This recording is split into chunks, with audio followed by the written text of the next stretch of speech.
Hello everyone. आज हम पढ़ने वाले हैं first poem of honeydew, the ant and the cricket. ये एक फेबल है।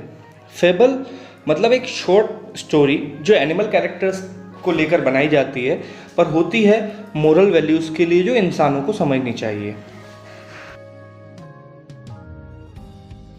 A silly young cricket, accustomed to sing through the warm, sunny months of gay summer and spring, began to complain when he found that at home his cupboard was empty and winter was come.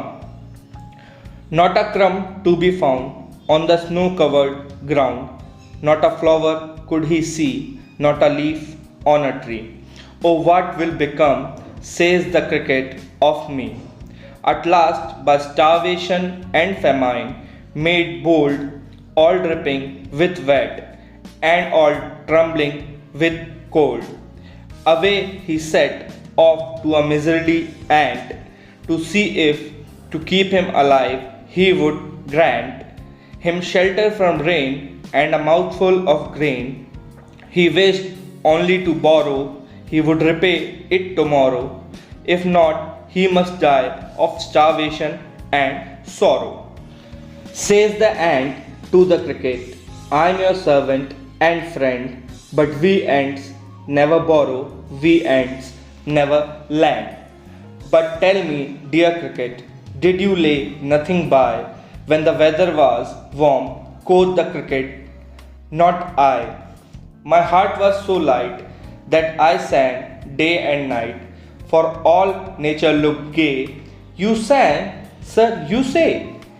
Go then, say the ant, and dance the winter away. Thus ending, he hastily lifted the wicket, and out of the door turned the poor little cricket. Folks call this a fable. I will want it's true.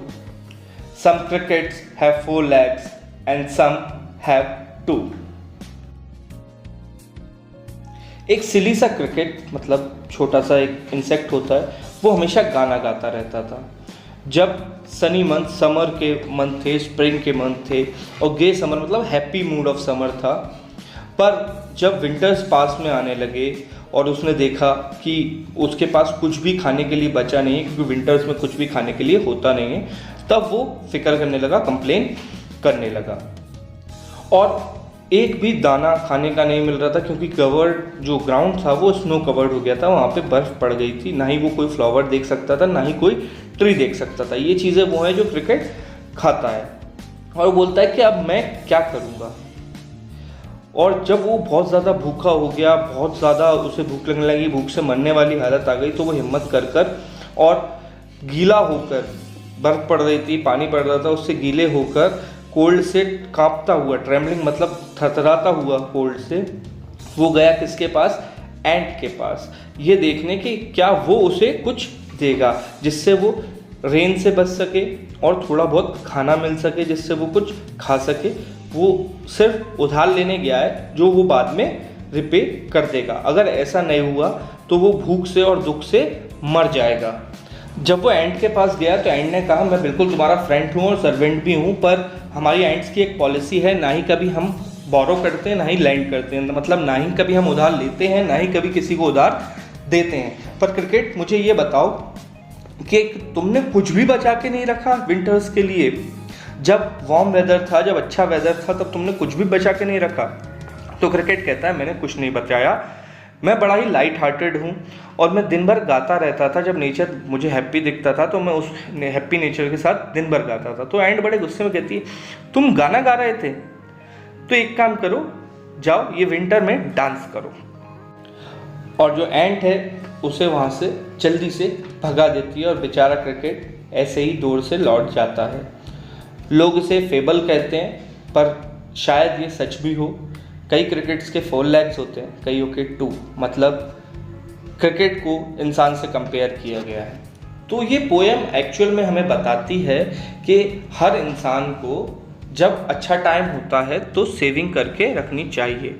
Winter और summer में यहाँ पे food का बताया है, तो के लिए वो मनी की बात है। जब वो अच्छा कमा रहा है, जब किसी वर्क का सीज़न चलता है, तो उस टाइम उसके पास जब इनकम हो रही है तो उसे सेव करके रखे विंटर के लिए मतलब ऐसे डेज के लिए जब उसके पास कमाई नहीं होगी या मुसीबत आएगी।